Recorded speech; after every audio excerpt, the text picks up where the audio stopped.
The cake never even left the box. I was standing there in the living room, 18 candles lined up, my name written in blue frosting, when Mom's voice cut through the noise. "Pack it away. Your brother can't handle this right now." I froze, holding the knife they'd handed me minutes earlier, like some sick joke. My brother was stomping down the hallway, screaming about the color of his new phone case. That was all it took. One tantrum, one slammed door, and suddenly my birthday wasn't mine anymore. "Are you serious?" I asked, my voice shaking. Dad didn't even look up from his beer. "Don't make this about you. You know how sensitive he is." Laughter followed, sharp, cruel, contagious. My aunts, my cousins, even my own parents. I stood there, my hands trembling, as they pointed and laughed at the way my eyes filled with tears. It felt like the whole room was tilting, like I'd stepped out of my own body and was watching a bad movie play out. I was 18, but I felt 5 again, powerless, silenced, erased. That night, while everyone slept, I packed my bags. One duffel, one backpack. My savings, $2.40, I'd hidden in a shoebox. I slipped the key off my ring and placed it on the kitchen counter, right beside the cake still sealed in its plastic dome. No note, no explanation, just absence. The front door closed behind me without a sound. I didn't know where I was going, just away. Away from the laughter that still echoed in my skull. Away from the parents who chose mockery over love. Away from a brother whose tantrums were treated like gospel. I walked until my feet ached. The streetlights blurred, tears mixing with rain. I told myself I was done waiting for their apology. That night, the girl who left wasn't the same girl who'd blown out invisible candles. She was something sharper, quieter, a girl alone in the world. And as I looked back one last time, I whispered into the dark, "Without me, let's see how perfect you really are." The first night in my tiny rented room, the silence was too heavy. No laughter, no voices, no footsteps stomping down the hallway. Just me and the hum of a broken radiator. I lay there staring at the cracked ceiling, and my mind betrayed me, feeding me fragments of the life I'd just left behind. Flashback 1. Age 10. I'd spent weeks painting a picture of the beach for Mom's birthday. When I handed it to her, glowing with pride, she barely glanced at it. My brother shoved a store-bought mug into her hands. She squealed like he'd given her diamonds. "You always know me better," she told him. My picture ended up in the trash. Flashback 2. Age 14. My school play. I was Juliet. I searched the crowd for their faces, but the front row seats were empty. Later, I found out they'd skipped to take my brother to an arcade because he was bored. Flashback 3. Age 16. Dad sat me down and said, "You've got to be the strong one, Cora. He's fragile. Don't expect the same treatment." Fragile. That word became my brother's shield, his excuse, their anthem. Each memory stabbed harder in the quiet room. I clutched my pillow and tried not to cry because tears meant weakness, and I'd already given them enough of that. I worked 2 jobs, waitressing in the mornings, cleaning offices at night. My body ached, but my pride grew heavier than my exhaustion. Nobody clapped for me. Nobody noticed, but every paycheck was proof I wasn't their burden anymore. And yet, some nights the echoes returned. Laughter around a table. My brother's smug grin as everyone circled around him like he was a sun and we were planets. Mom's hand pressing my shoulder down whenever I dared to rise. I realized the truth in those fragments. They had never intended to see me. I wasn't invisible by accident. I was erased by choice. That night, I ripped the ribbon from the shoebox I used for savings and whispered to myself, "They will learn what absence feels like." I didn't know how or when, but the flashbacks weren't just memories anymore. They were fuel. The first time I heard their voices again, it wasn't in person. It was through the grainy speaker of my old prepaid phone, blinking with missed calls I didn't want to return. Voicemail 1, Mom. "Cora, it's your mother. You can't just disappear like this. Do you realize how much stress you've caused? Your brother is distraught. He thinks it's his fault. Call us back and stop making this about you. Delete. Voicemail too, Dad. Listen, you've had your little tantrum. Fine. But you can't just walk out at 18 with no plan. You'll come crawling back. And when you do, don't expect the same welcome. Don't say I didn't warn you. Delete. Voicemail 3, Aunt Kelly. Sweetheart, I don't know what happened, but I heard things got bad after the party. You deserve better than how they treat you. Stay strong. Call me if you need a couch. Please. Saved. Voicemail 4, Mom again. Your brother's grades are slipping. He keeps asking where you are. You know how fragile he is. Stop punishing us by staying away. We're your family. Delete. The irony was so sharp I almost laughed. They hadn't once mentioned my birthday. Not once. Every message circled back to him. His feelings, his fragility. Their perfect golden boy was unraveling without his built-in scapegoat, and they didn't know how to handle it. I played those messages on nights when exhaustion gnawed at me. Each word hardened something inside me, reminded me why I'd left. Their voices no longer reached me with guilt. They only fed the distance. Then came voicemail 7, Dad, voice low, serious. Cora, things aren't good. Your brother, he's gotten into trouble. The kind we can't just smooth over. We need you back. This family needs you. Call me. For the first time, I didn't hit delete right away. I sat in my little rented room, the radiator clanking, and realized something had shifted. Their life wasn't perfect anymore, and I wasn't the one broken. The first time I saw them again was under fluorescent lights, not at a dinner table. The courtroom was packed, the air thick with whispers, as my parents sat stiff in the plaintiff's row. My brother slouched beside them, avoiding every eye but mine. I hadn't come as family. I'd come as witness. The clerk read the charges: vandalism, property damage, and assault. My brother had crashed his car into a storefront after a fight, then swung at the owner who tried to stop him. Their golden boy, now sitting in an ill-fitting suit, hair greasy, jaw clenched like a cornered animal. The judge's voice cut steady through the murmurs. Miss Cora Jensen, take the stand. I walked forward, my boots clicking against the tile. My hands didn't shake. Not anymore. The lawyer asked the questions. I answered, each word measured. Did I know his history of tantrums? Yes. Had I witnessed my parents excusing dangerous behavior as fragility? Yes. Had I personally been harmed by their neglect, their laughter, their mockery? My voice didn't waver. Yes. I saw my mom flinch when I said it aloud. They laughed while I cried on my 18th birthday. They told me his feelings mattered more than mine. And when I left, they called it a tantrum. But what you see today, this isn't sudden. It's the harvest of years. The gallery murmured. My dad's jaw tightened, but he didn't meet my eyes. The judge tapped her pen. Noted. For the first time in years, the truth wasn't confined to the four walls of our house. It was official, documented, undeniable.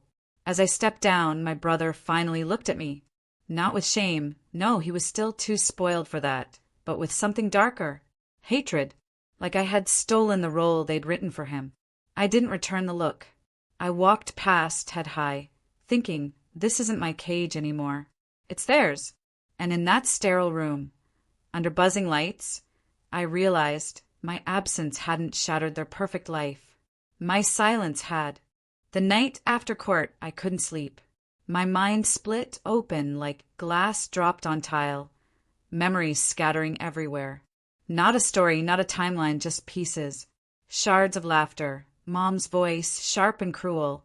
Don't make this about you. Shards of silence, me at the kitchen table, birthday cake untouched, while everyone crowded around my brother's new phone. Shards of rage, Dad gripping my shoulder too hard. He's fragile, Cora. Don't push him. Shards of escape, the clink of the front door closing when I left. Every fragment burned, but together they formed a mirror. And staring back was not the girl they had broken. It was me, whole but scarred, sharper for every cut they'd given. I remembered my brother's eyes in court. That hatred, that look that said traitor. But traitors betray lies, and I had only betrayed silence. Shards of the present, my phone lighting up again, voicemail after voicemail. Dad's voice cracked now. Mom's sobs bleeding into static. He's out on probation. He won't listen to us. Cora, please, we don't know what to do. Delete. Shards of future. My hands counting money. A lease with my name on it, the small pride of keys that belonged to me and no one else. It was strange how absence became a weapon. I hadn't lifted a hand, hadn't shouted, hadn't fought. I had simply removed myself from their orbit, and suddenly their sun was collapsing. A memory surfaced I hadn't thought of in years. Me at 12, hiding in the bathroom, whispering into the mirror. One day I'll leave and they'll see what they've done. That 12-year-old had been right. The fragments no longer felt like shards. They were mosaics now. Ugly, broken, but pieced into something stronger than they ever allowed me to be. I turned off the phone. For once, the silence didn't feel heavy. It felt earned. And deep down, I knew this was only the beginning of their unraveling. The last image I have of them is burned in my mind. My parents sitting on the porch of their crumbling house. Faces hollow, my brother pacing like a wild animal with nowhere left to go. Their voices had gone quiet, not with peace, but with exhaustion. It was the look of people who had run out of excuses. But that was the end. To understand, you have to peel it backward. Just weeks earlier, they had been begging, calls, letters, even showing up outside my apartment door. My mom clutching my arm, whispering, "Please, he listens to you. Without you, he's lost." I didn't open the door. I didn't let them in. The hallway light flickered above her, and I turned away. Before that, there was my brother's arrest again, probation broken. He'd skipped mandated counseling, crashed another car, mouthed off to the wrong officer. My dad had shouted in court, called the judge biased, until the bailiff silenced him. I sat in the gallery, silent, and watched the masks slip from their faces. Even earlier still, the first cracks. Mom showing up at my job, pretending to order coffee, trying to slip me notes under the counter. "We're falling apart without you." I slid the note back with her change. I smiled for the customer behind her, like she was no one to me. And all the way back, right after I left, the earliest moment, the house still loud, parties still hosted, laughter still spilling out as if nothing had changed. I'd imagined their world collapsing immediately. But no, it took time. Slowly, invisibly, the rot spread. Without me there to absorb his tantrums, my brother turned his fury on them.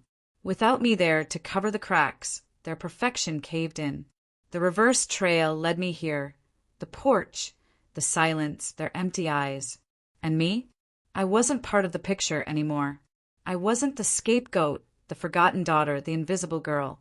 I was the ghost of their past choices, walking freely in a world that was finally mine. Sometimes the end looks like a beginning. The barista glanced at me as I stirred sugar into my coffee, probably wondering why I was talking so much to a stranger. But the woman across the table, gray hair, kind eyes, had leaned in after overhearing my phone buzz nonstop. "Family?" she asked gently. I almost laughed. Something like that. And then, without meaning to, I spilled. I told her about the birthday cake, still sealed in plastic. My brother's tantrum stealing my 18th candlelight. I told her about the laughter, sharp and cutting as my tears fell. I told her how I slipped out with nothing but a duffel bag and $240, and how the silence of my rented room felt like both punishment and freedom. Her eyes never left mine, not once. I told her about the voicemails, how every message circled back to him. Their golden boy, fragile as glass, but sharp enough to cut everyone else. How court had dragged their excuses into daylight. How absence had become my weapon. I didn't sugarcoat it. I didn't pretty it up. For the first time, I told it plain, like ripping gauze off a wound that had already scarred. When I finished, she sat back, her hands folded over her mug. "You remind me of myself at your age," she said quietly. "Different details, same story. Families that choose one child as the sun burn everyone else to ash." Her words sat heavy but true. I felt something shift. This wasn't just my story. It was a pattern, a cycle repeated in houses across the world. Silence breeding silence, favoritism carving wounds. And telling it aloud made it real in a new way. I wasn't just surviving it. I was authoring it. When I left the cafe, her voice followed me. "You've already won, you know. They just don't see it yet." I walked into the cold air, the city buzzing around me, and thought, maybe that's what stories are for, to remind us we're not alone in the ruin. Cora's voice.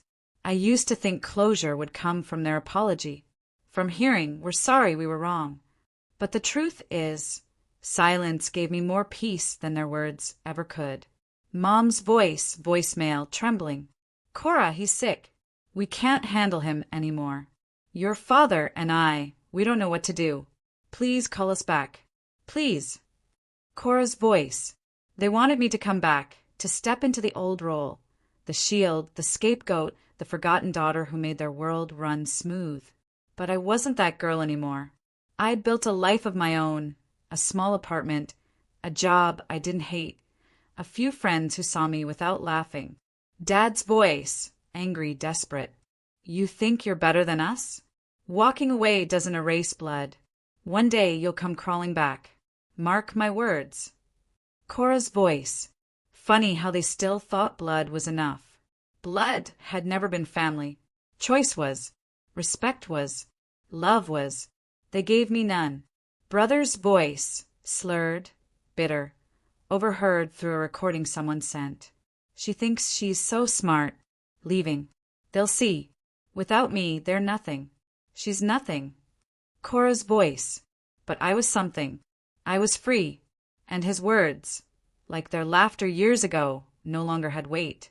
The last time I stood outside their house, I didn't knock. I just looked at it from the sidewalk. Paint peeling, yard unkempt, the once proud place now a shell. Their perfect life had crumbled without me lifting a finger. I whispered into the wind, not for them, but for me. "You taught me I was invisible. Leaving taught me I never was." I turned, walking away, my own keys warm in my pocket. Cora's voice, final reflection. Closure wasn't a courtroom, or a voicemail, or even their downfall. It was the moment I realized their story no longer included me, and I didn't need it to. I was no longer the forgotten girl. I was the author now, and their silence would echo long after mine had ended.